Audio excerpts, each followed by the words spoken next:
You've been loyal for years. You've collected debts you didn't question, delivered messages you didn't read, bowed when you were told to bow. You kept secrets that could ruin lives. And tonight, for the first time, you're thinking about leaving. Not talking to police, not stealing money, just walking away. That thought alone might already be too late. In the Yakuza, betrayal doesn't begin with action. It begins with doubt. The moment someone senses hesitation in your voice, the moment you miss one meeting, the moment your loyalty feels slightly rehearsed instead of natural, you stop being trusted. And when trust cracks inside an organization built entirely on loyalty, the system reacts. Not emotionally, systematically. There are 5 levels to betraying the Yakuza. Most people don't survive past 3. Level 1 begins the moment someone starts watching you differently. Level 1. The doubt. It starts small. A meeting ends, and everyone stands to leave. Usually, someone pats your shoulder, jokes with you, invites you for drinks. Tonight, no one does. You notice conversations lowering when you walk past. 2 senior members glance at you, not angry, not friendly, just measuring. A day later, you're summoned. Not to a back room, not violently, just come talk. They ask simple questions. Where were you Tuesday night? Why did you leave early last week? Are you having financial problems? Nothing direct, nothing accusatory, but the room feels heavier than usual. Here's what you realize too late.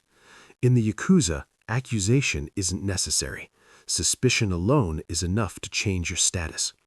You're not beaten, you're not punished, you're observed. Your assignments become smaller. Your cut becomes slightly thinner. Your sponsor stops defending you in conversations.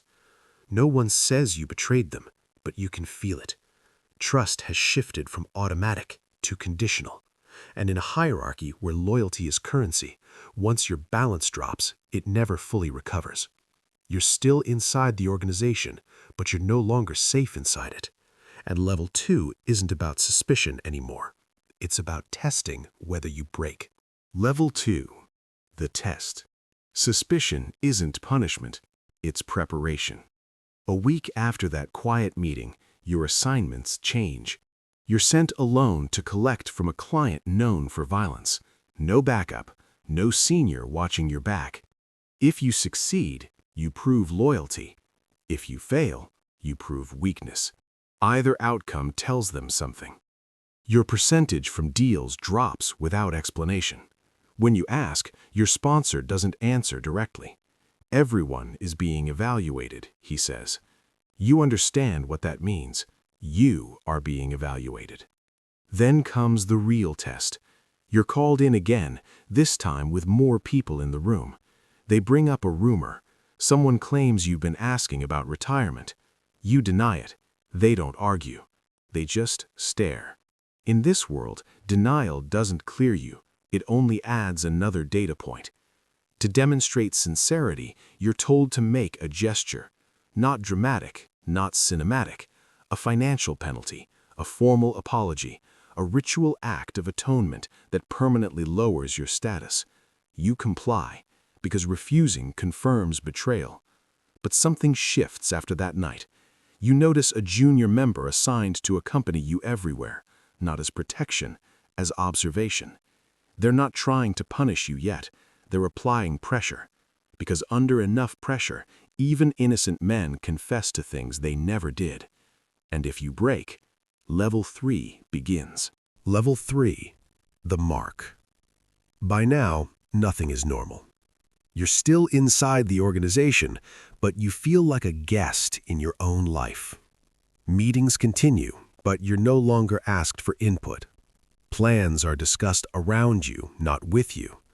Decisions happen after you leave the room. Your phone starts ringing less. Invitations stop.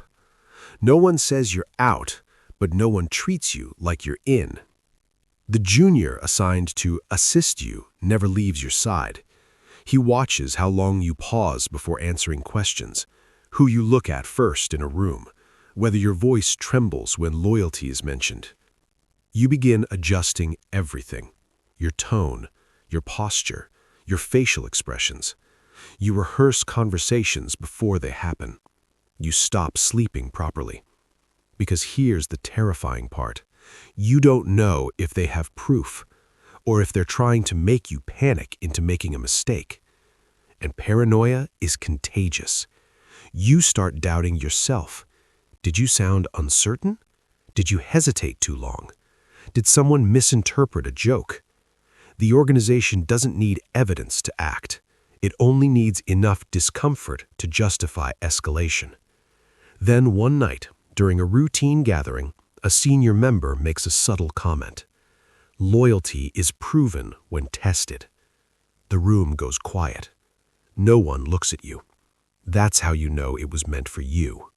You're no longer under suspicion. You're marked. And once you're marked, the next phase isn't internal pressure. It's containment. Level 4 is where your world starts shrinking. Level 4. The containment. You don't run. Not yet. You tell yourself if you stay calm, it will stabilize.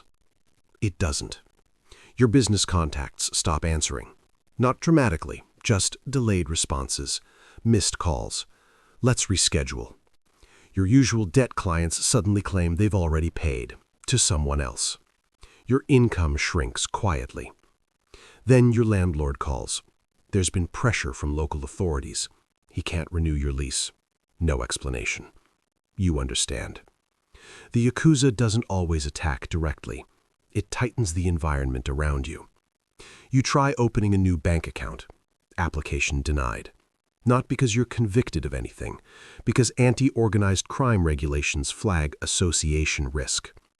You're still technically inside the organization, but you're already being disconnected from the outside world. Then it becomes coordinated. You arrive at a meeting.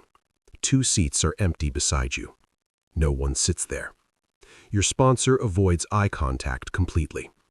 A senior member calmly announces that unstable elements will be handled soon. The word unstable lands like a verdict. You realize something brutal. They're not trying to determine if you betrayed them anymore. They've decided you might, and that's enough. Your protection fades first, your reputation second, your access third. By the time you consider running, you have no safe place to run to. Because containment isn't about catching you, it's about making sure you have nowhere left to stand. Level 5 isn't punishment, it's removal. Level 5, the erasure. They don't call it expulsion.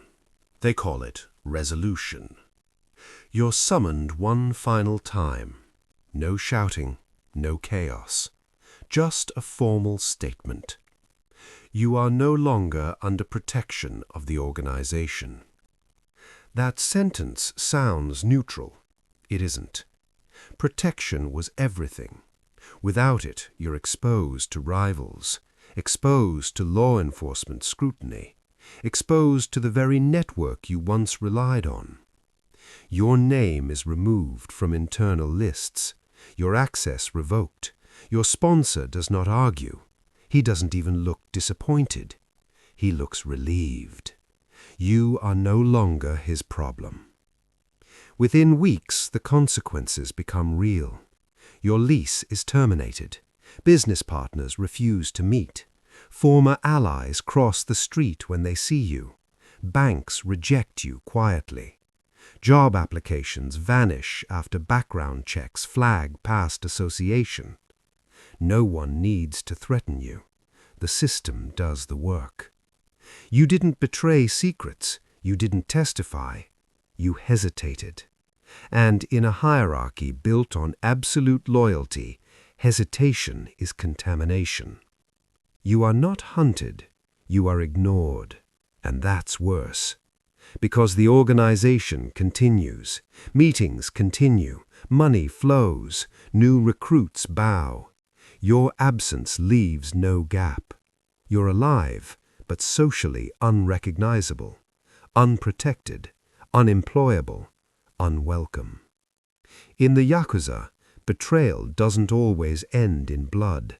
Sometimes it ends in silence, and silence lasts longer. If you think you would survive level 3, comment loyal. If you would have walked away before level 2, comment out. Subscribe for the next breakdown of power systems and hidden hierarchies. Because in every organization built on loyalty, there's one rule that never changes. You're valuable while you're useful. The moment that shifts, so does everything.